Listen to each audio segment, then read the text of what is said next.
It all started with a parking spot. Not just any parking spot, mind you. This was my driveway, my little slice of the suburban pie, where my trusty old car, Betsy, had rested peacefully for years.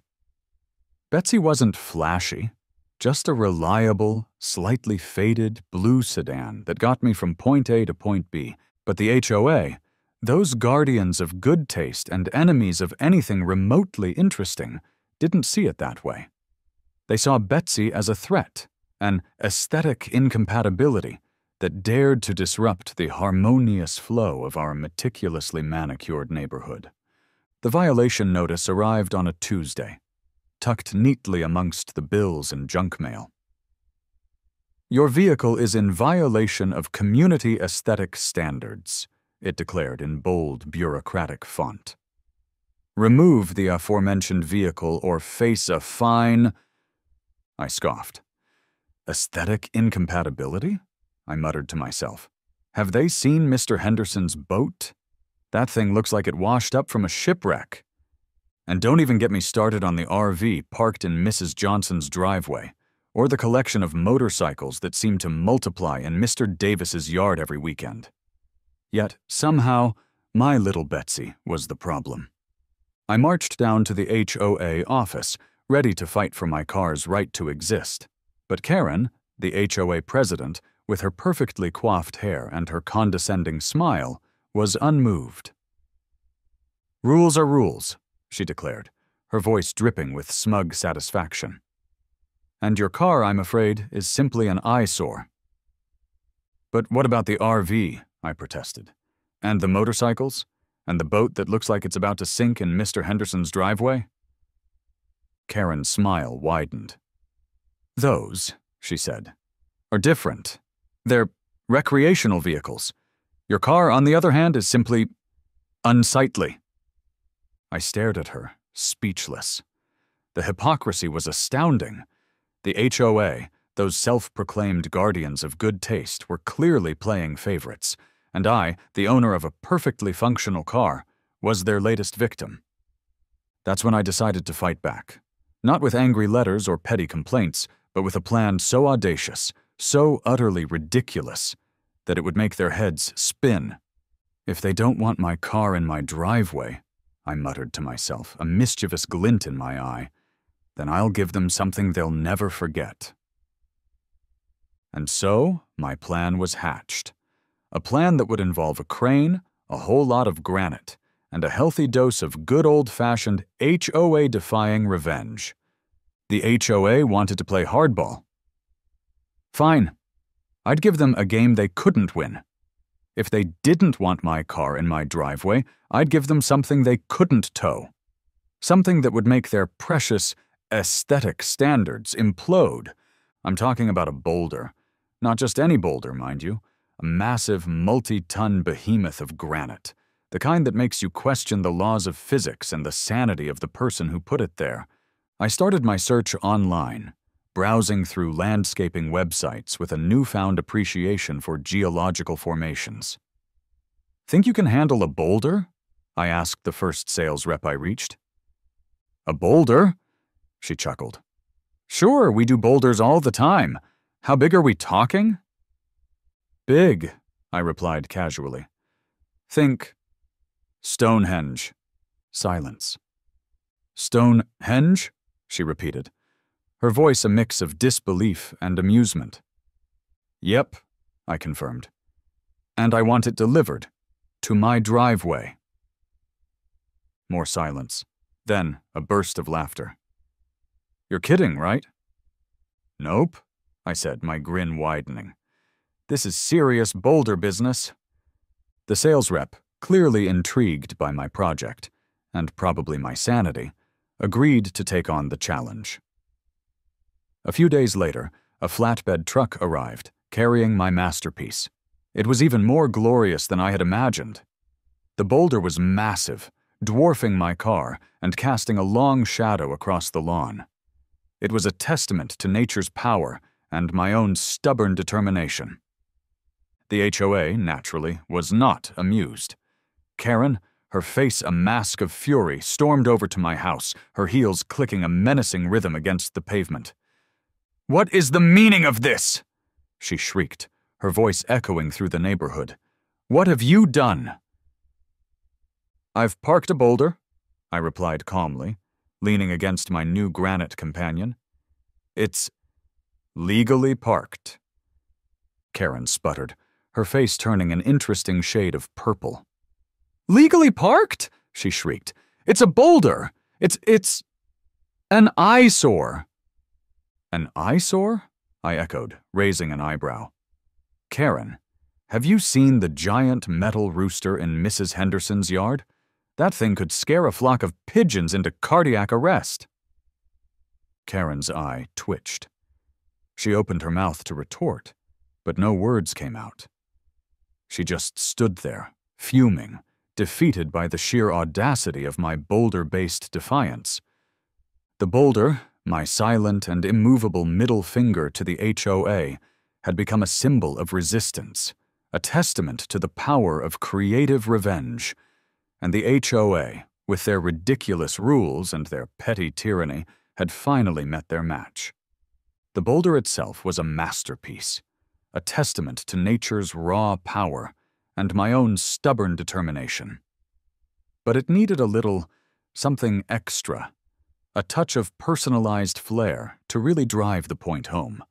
So I hired a local engraver, a guy named Tony with a thick mustache and a surprisingly steady hand. "I need you to engrave something on this Boulder," I explained, pointing to the massive rock that now dominated my driveway. Tony raised an eyebrow. "A Boulder?" He chuckled. "That's a new one. What do you want it to say?" I grinned. "Legally parked." Tony's eyes widened. "Legally parked," he repeated, a slow smile spreading across his face. "I like your style, kid." He got to work, his chisel chipping away at the granite, carving the words in bold, defiant letters. When he was finished, the Boulder stood as a monument to my victory, a silent middle finger to the HOA, and a permanent reminder of their defeat. The HOA's reaction was nothing short of spectacular. Karen, bless her petty heart, nearly had a stroke when she saw it. "Legally parked?" she shrieked, her voice echoing through the neighborhood. "He's mocking us! He's flaunting his defiance!" The other HOA board members, a collection of bewildered retirees and overly serious professionals, gathered around the Boulder, their faces a mixture of disbelief and outrage.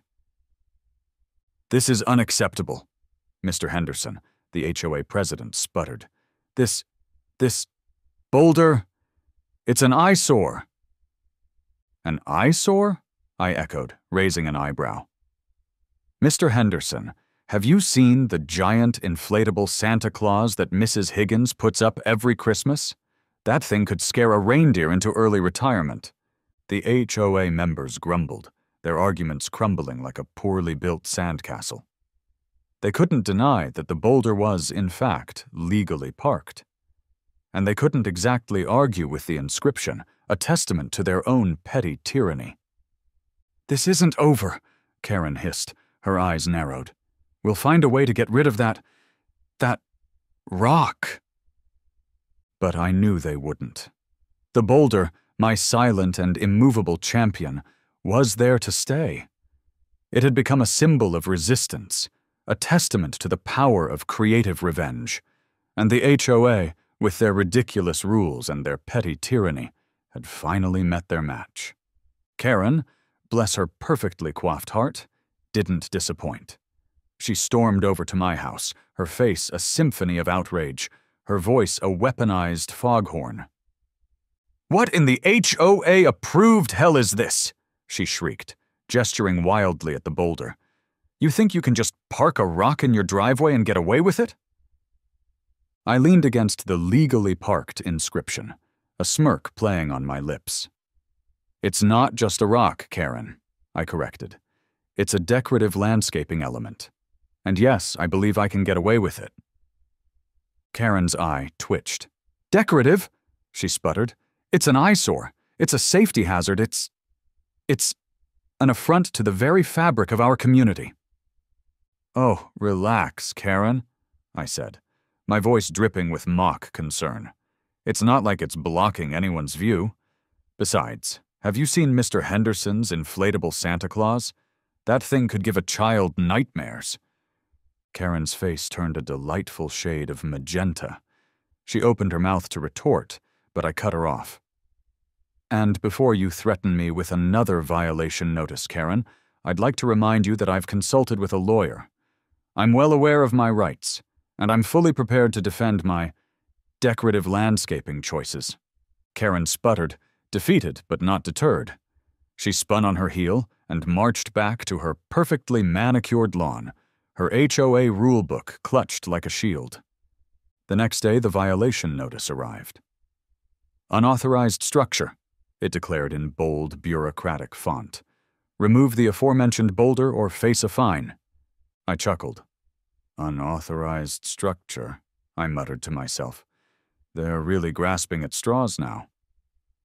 I grabbed the HOA rulebook, a thick binder filled with ridiculously specific regulations.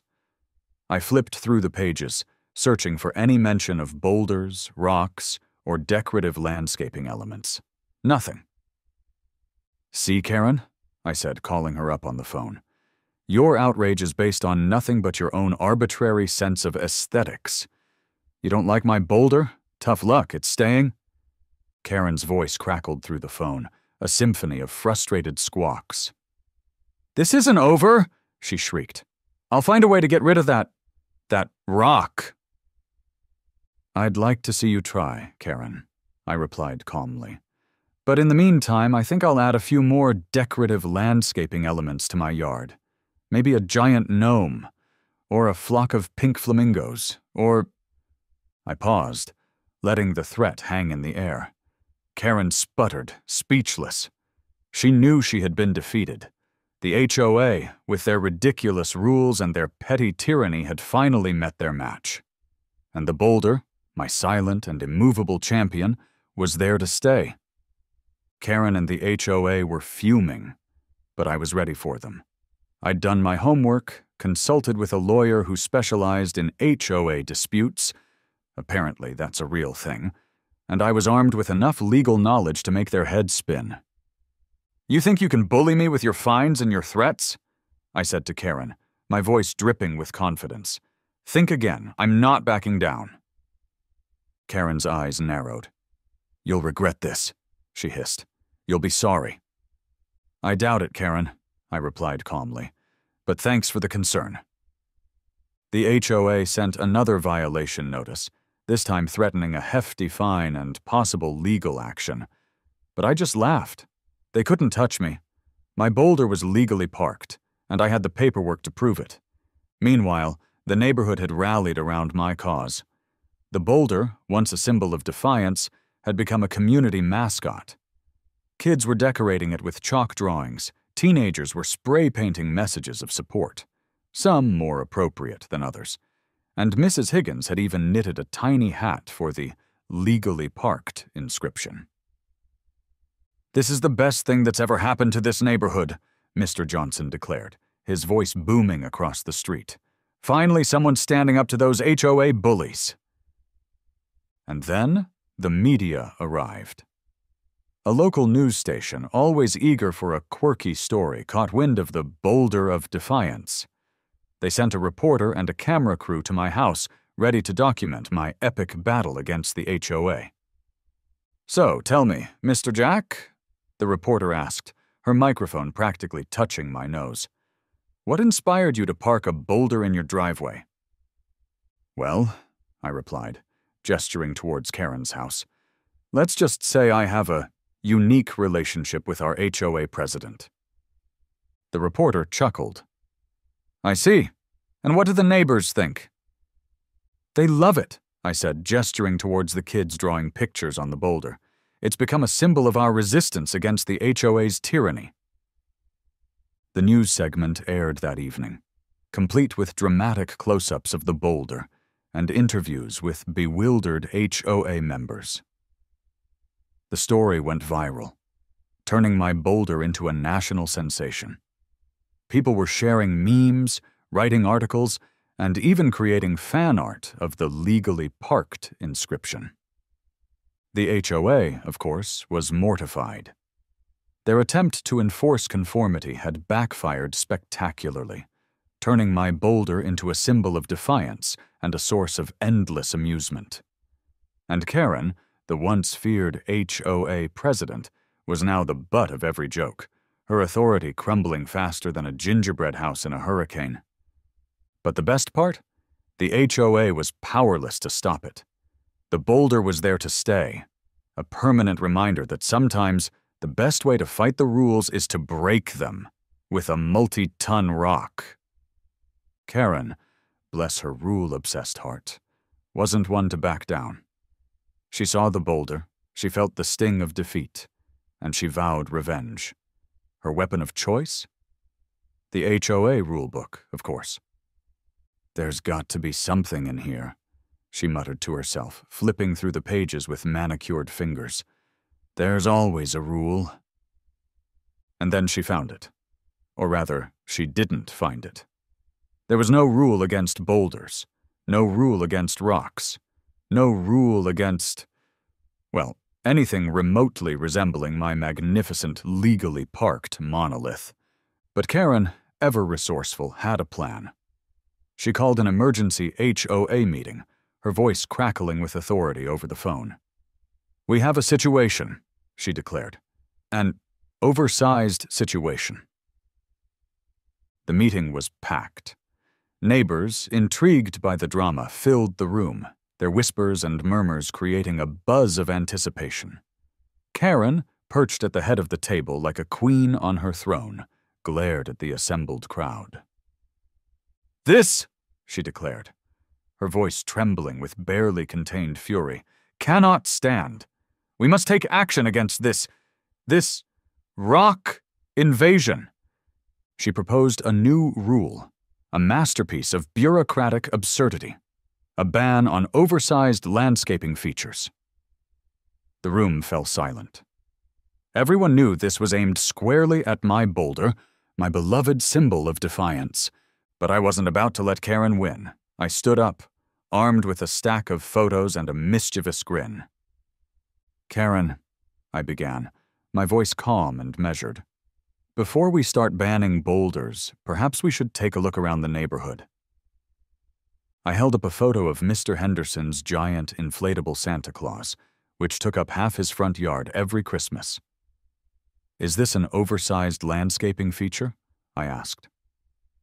Another photo, Mrs. Higgins's collection of garden gnomes, which seemed to multiply every year. "What about these?" And finally a photo of the HOA's own sign, a massive wooden monstrosity that dwarfed my mailbox. "And this?" I asked, my voice dripping with irony. "Is this an oversized landscaping feature?" The room erupted in murmurs. Karen's face turned a delightful shade of puce. She sputtered, trying to defend her position, but the evidence was clear. The HOA, in their relentless pursuit of conformity, had created a neighborhood filled with oversized landscaping features. And now they were trying to ban my Boulder, the very symbol of their defeat. The vote was swift and decisive. Karen's proposed rule was rejected, and the HOA was forced to admit defeat. They had been outsmarted, outmaneuvered, and out-bouldered. And my rock, my magnificent, legally parked monolith, stood tall, a testament to the power of creative defiance and the enduring appeal of a good, old-fashioned HOA showdown. The HOA meeting ended with a whimper, not a bang. Karen, defeated and deflated, slunk out of the room, her dreams of Boulder banning dashed against the rocks of my defiance. And the rulebook, let's be honest. But I wasn't done yet. Oh no, I had one more trick up my sleeve, one final flourish of petty brilliance. I went to the hardware store, bought a few gallons of the brightest, most obnoxious shade of red paint I could find, and got to work. The next morning, the HOA woke up to a sight that would make their eyes bleed. A giant crimson boulder proudly proclaiming, "Legally parked," in the middle of my driveway.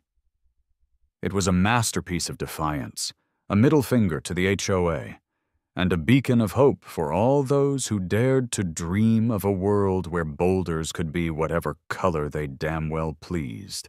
The HOA, bless their bureaucratic hearts, didn't even try to fight it. They knew they were beaten. They had tried to control my landscaping, and they had failed, spectacularly. A year later, I added the final touch, a bronze plaque engraved with the following inscription: "In loving memory of Karen's HOA reign, 2023 to 2023 inches."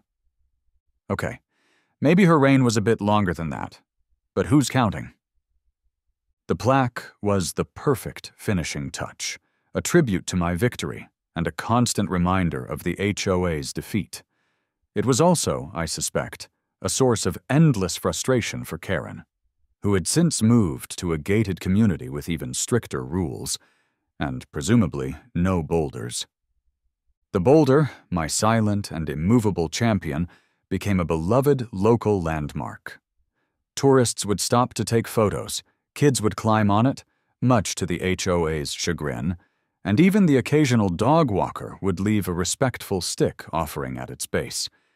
It was a symbol of resistance, a testament to the power of the individual, and a constant reminder that sometimes the best way to fight the rules is to break them, with a giant red boulder.